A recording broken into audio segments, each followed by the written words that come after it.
I'm Alan Glensdale, and this is Crosstalk. It's being described as the end of days, with first contact rapidly approaching and the international community in a state of paralysis. It would seem that our global deus ex machina may be precisely that. He's not a machine.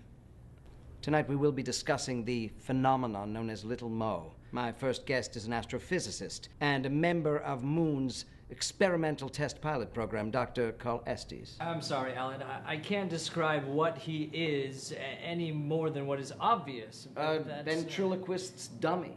A plastic and wooden figure. Who walks and talks independently? Who operates complex machinery and flies aircraft? I can tell you what he isn't.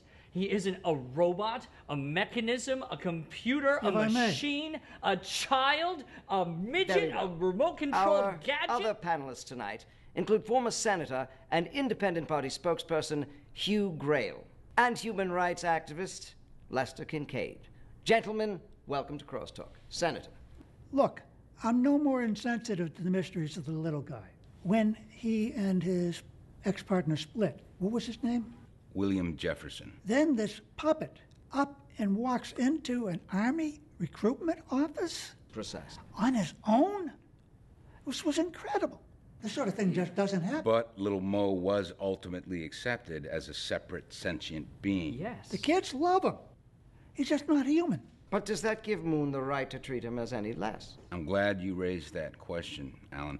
I can't help but think of the pre-Apollo mission testing, launching dogs and chimpanzees Science into does space. not treat its volunteers like animals. I was there. I held Lil Mo's hand as he stepped into the anti-gravity chamber of his own free will.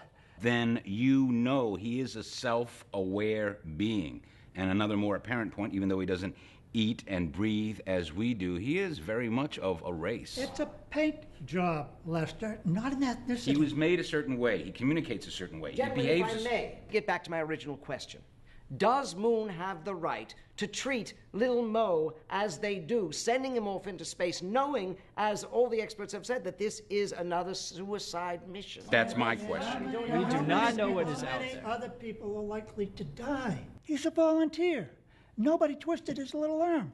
Mo was disposable, like every other black soldier since the beginning of this country. I can't help but wonder if Little Mo were a white dummy, would we be sacrificing him so readily? And when we return, we will be discussing the public relations boom, the Little Mo years.